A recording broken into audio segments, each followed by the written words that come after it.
Welcome to our Picmonic webinar series. Picmonic is a powerful multi-sensory study tool to help you remember all the information you need to know in nursing school fast. This pre-recorded live webinar will be a 3-part series on pharmacology. But before we get into it, make sure you head to picmonic.com to sign up for a free account.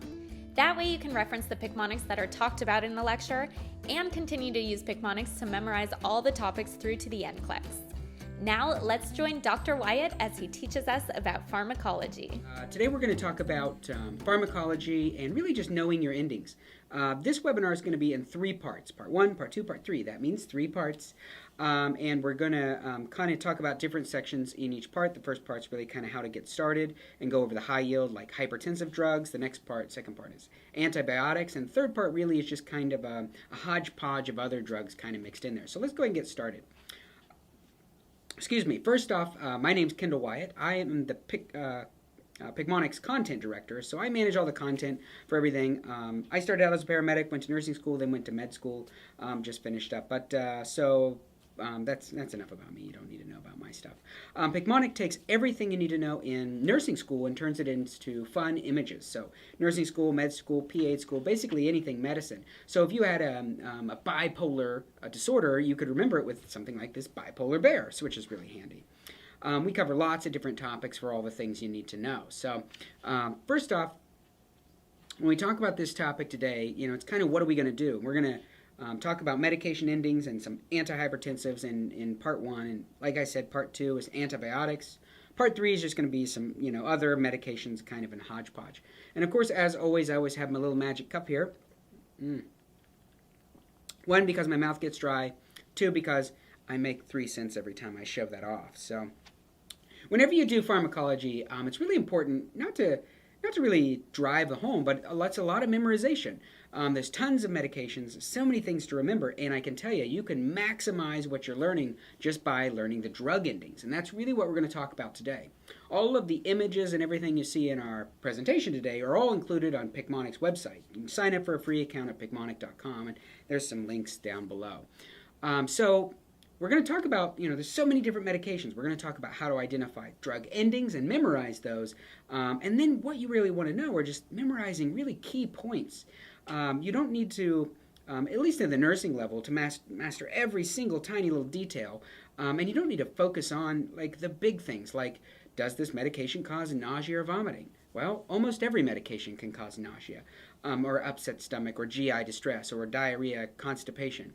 But you want to remember the obscure things. Does this medication cause a bowel ileus? Does this medication cause projectile vomiting? Or does it cause a cough? Does it cause, what are the key ones, or the signs and symptoms, or the side effects, rather, of that particular medication? That's what's really important. When you look at pharmacology and drugs, you need to remember, again, key points. We're going to talk about drug endings today. You need to know the mechanism of action. So depending on what level you're at, if you're, still starting out, you don't need to know great detail in physiology and tiny mechanisms of action. But if you're at a higher provider level, or med school, or MP, PA, you really need to know those mechanisms of action and all the physiology behind it. You got to know why you're given the drug, indication, and those side effects, of course. Remembering high-yield, key fact side effects, that's what's important. Considerations are just extra things, some things we're going to talk about today, and so that you can remember, because they're important things you need to tell your patients. So let's get started with part 1. Part 1, we're really going to talk about mostly antihypertensives. We're not going to talk about every single one, but really the highest yield. If there's one thing you must know, no matter what level you're at, you've got to know every detail about these medications. There's no skipping here. So antihypertensives, we've got our ant wearing a tie with our hiker BP character for antihypertensives. And everything you're going to see here is consistent. Now the first one I like to always start off with is one of my favorites. It's beta blockers.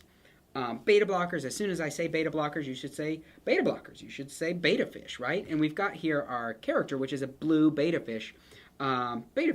Now, the way we're going to talk about, staying in line are beta blockers and knowing the drug ending. Well, beta blockers always, a few rare exceptions, and for good reason, end in OLOL. So, OLOL, you need to remember that. Well, I like to remember here at Picmonic, we have our blue beta fish sitting on these blocks for beta blocker, and then we've got, of course, licking a lollipop, a fish with lips licking a lollipop. Oh my goodness, I know, it's just great. I love our little beta fish here, it's so cute. But just by learning that right there, you can learn tons of different beta blockers. There's so many different ones. Look at this list of beta blockers here. There's so many different ones. And there are a couple of key ones that end in ALOL, which means they have alpha blocking capability as well. But that's not what we're going to stick with today. Learning this, you can immediately learn a beta blocker. Now, there's one thing you should be thinking about. When I say beta blockers, what do you need to be thinking about when I say beta blockers? What is the one thing you need to monitor or worry or watch for when I say beta blockers? I say beta blockers, you say heart rate. That's right. You really got to worry about monitoring the heart rate, because beta blockers cause a beta block, and one of the things where we have a beta receptor block is for heart rate. Now, here's our beta blockers Picmonic. You can learn this inside of our learning system. Lots of different things here. But beta blockers, again, a beta fish on blocks with a lollipop, to remember that ending. We use beta blockers for hypertension or hyper BP, heart failure, and angina, our little angel guy here. So you can remember that, and what you need to do is always check the heart rate. Now, I always get a nurse that would come to me and say, well, if I get a low heart rate, I can't tell that patient not to take their medication. And you're right. At the nursing level, you can't say, stop taking your medication. But you can tell them to hold a dose, and you can notify the provider. Anybody who's a practitioner would just say, stop the medication, or maybe we need to lower the dose or switch you to a different type of medication. All of these medications, beta blockers, there's a big one.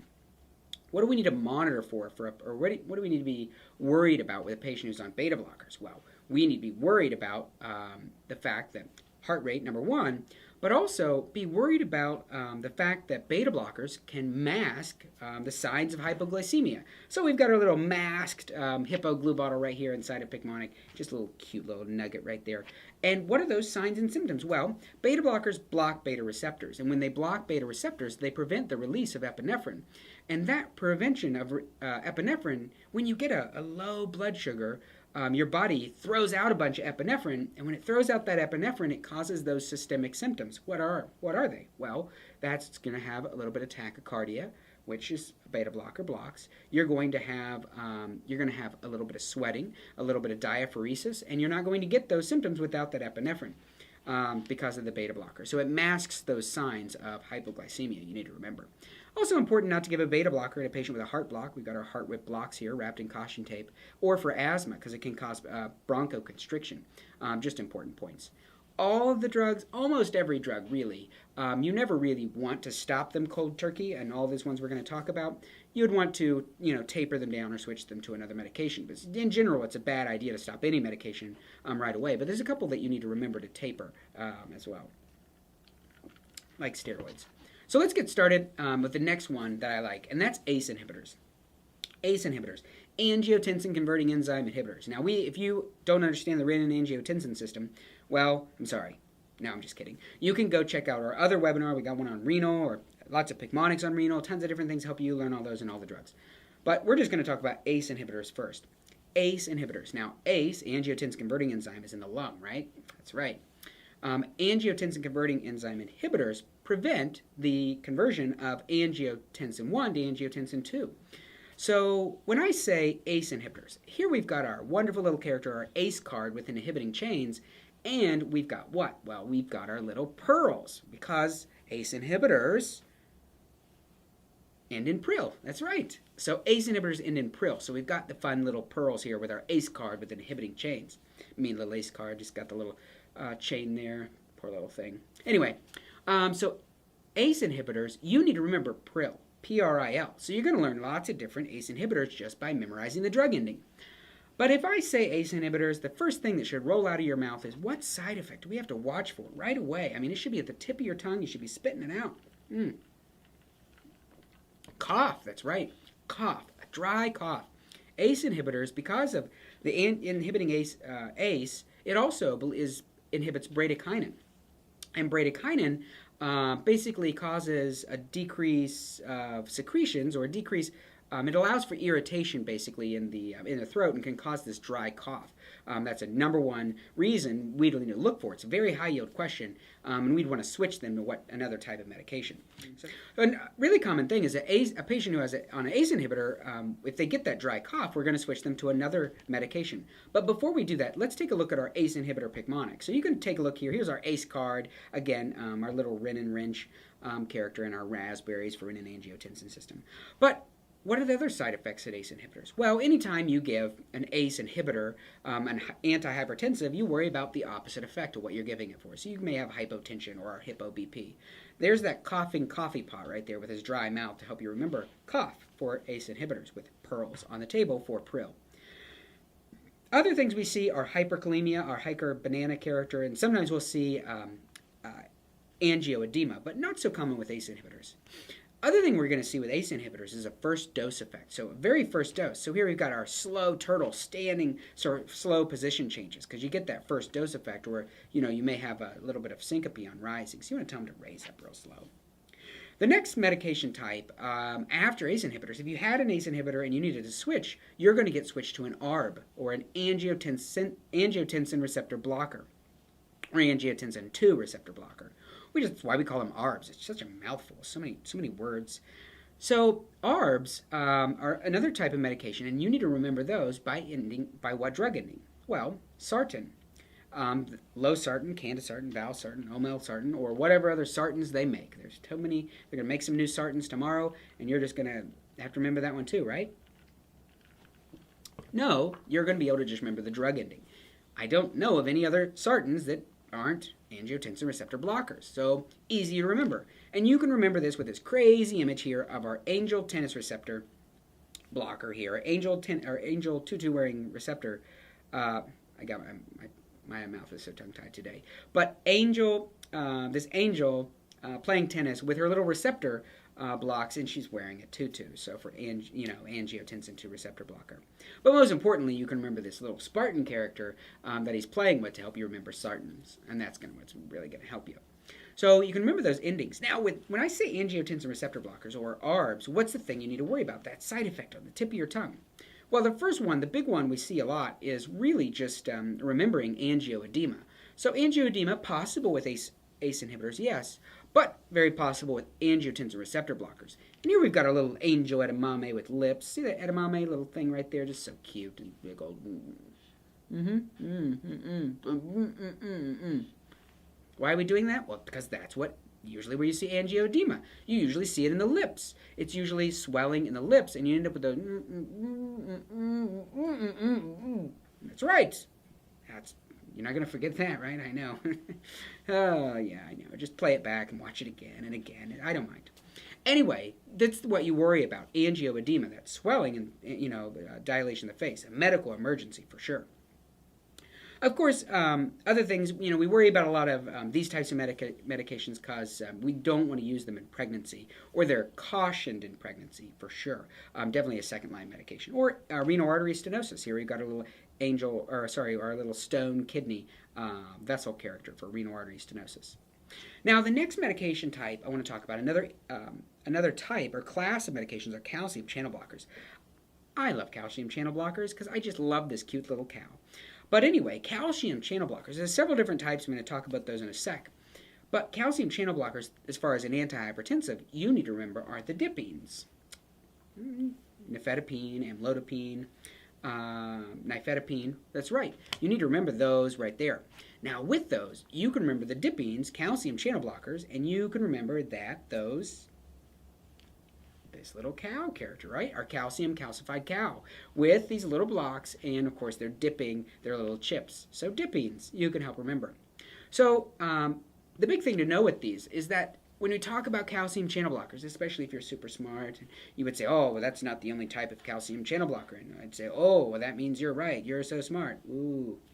So there are three different classes of calcium channel blockers. There's the ones for hypertension, which are the dipines, the dihydropyridines. You don't need to know that dihydropyridines so much, but they're just the dipines.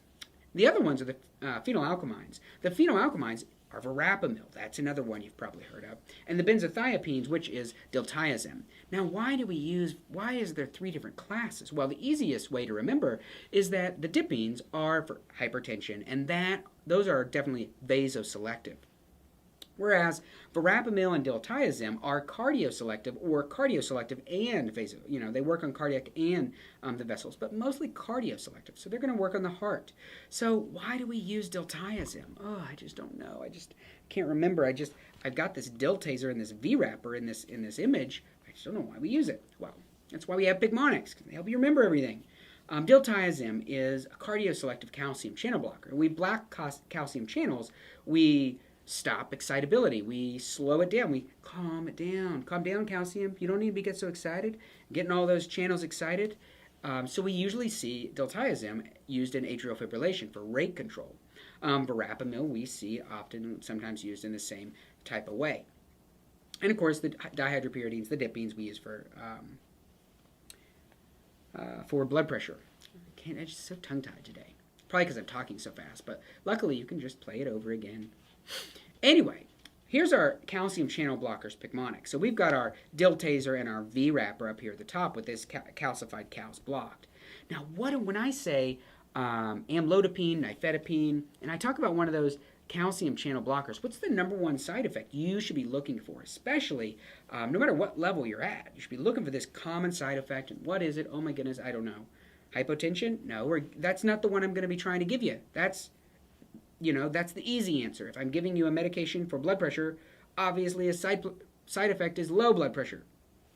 Duh, right? That's not the one you're going to get. You're usually going to get peripheral edema. We see it all the time, peripheral edema. If you're on a calcium channel blocker for hypertension and you end up with this constant peripheral edema or edema in the legs, it's probably because of the calcium channel blocker. Super common. See it all the time. Now, the other one that we see, when we use diltiazem or especially verapamil. Verapamil by itself usually causes what? Verapamil we see causes constipation. That's another side effect. So we got the little quart-con toilet here inside of our image. And gingival hyperplasia. The only other time you see gingival hyperplasia, you should be thinking about seizure-type medications. That's right. But of course, any type of calcium channel blocker can slow the heart rate down. But, you want to worry about with those dihydropyridines, you want to worry about that peripheral edema because that's really common. Now, the next thing I want to talk about are loop diuretics. Now, I'm not going to talk about all the types of diuretics because we've got that literally in our renal webinar. We go through every single one of them. But we're just going to talk about loop diuretics first. Now, loop diuretics are fun because we've got our dye rocket spewing out urine or yellow fluid if you don't want to say the word urine out loud if it makes you nervous, or you just say poop or something and then you freak out. Maybe you go to a naughty place or a bad place in your mind. You're just in the fetal position crying. But anyway, loop diuretics. Here we've got our loop hin. Now, what's important? Now, really, this is kind of a stretch for us on the ending because it's not really a drug ending for all loop diuretics. But I just want to talk the few ones you're going to get. So you're going to see Semide, S-E-M-I-D-E. And that's where you've got furosemide and torsemide. And I've got these other two here in red because they're different. But furosemide or Lasix, don't use that trade name. Always remember the generic name. Always remember that, really important. So we got our loop dye rocket hin on this, this semi-truck spewing out urine. And why is it spewing out so much urine? Because loops are very powerful diuretics. Now, just really quick, ethicrinic acid, that's such a weird one. Well, let's just talk about why you need to remember the different one. Like, why is ethicrinic acid? Why is it different? Because it's spelled differently? Because it's 2 words? I don't know. Well, the reason is because ethicrinic acid is literally a loop diuretic, but it's the weird one. Remember, it's a weird name, and it has a weird name for the reason, in my opinion, and I remember that it has a weird name because it doesn't have salt. It's not, you can give it to a person with sulfa allergy. There's no sulfa allergy interaction.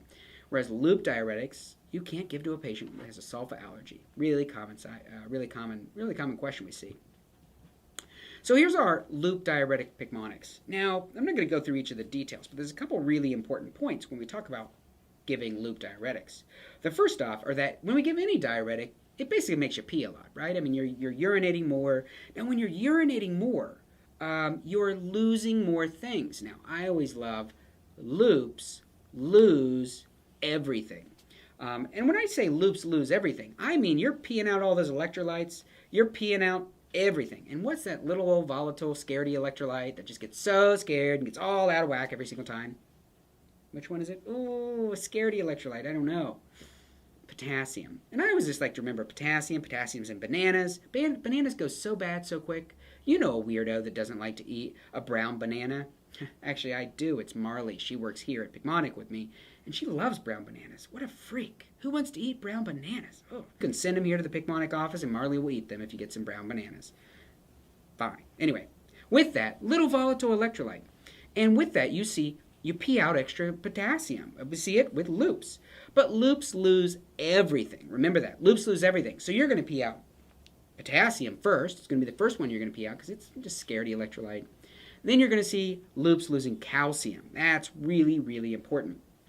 Loops lose calcium. So loops lose calcium. Well, why do I tell you that? Well, it pees out everything because I'm going to talk about the difference in a second. Now, with loop diuretics, if you're giving them for a long period of time or a high dose IV, what do we worry about? What's the thing we're going to be watching for? We're going to be watching for, looking for out there, like what's going on? I don't know. Well, we're going to be watching for ototoxicity. I'm going to pull my shirt down, sorry. Ototoxicity. Ototoxicity. What does ototoxicity mean? Toxic ears? Yes, we've got our toxic green glow here inside of our Picmonic. But you're going to be worried about tinnitus or ringing of the ears. That's going to be that sign for a patient who's on a loop diuretic drip or getting a high dose IV. So with all this, lots of things to go with loop diuretics.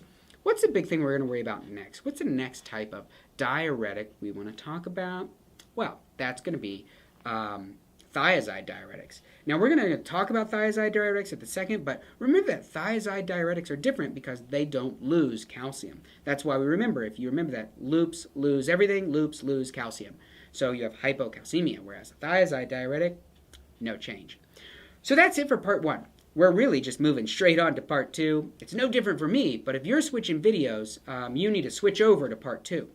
Make sure you subscribe to the channel. Make sure you click over to get to the next video. Just make sure you just show us some love. That completes part 1 of our pre-recorded pharmacology webinar. In this first part, we learned about hypertension medications, beta blockers, ACE inhibitors, angiotensin II receptor blockers, calcium channel blockers, loop diuretics, loop diuretic education, sulfa allergies, potassium, and calcium. Check out the playlist of those 10 Picmonics in the summary below. Then click the other link below to watch part 2 at picmonic.com with your free account, where we learn about antibiotics. See you there!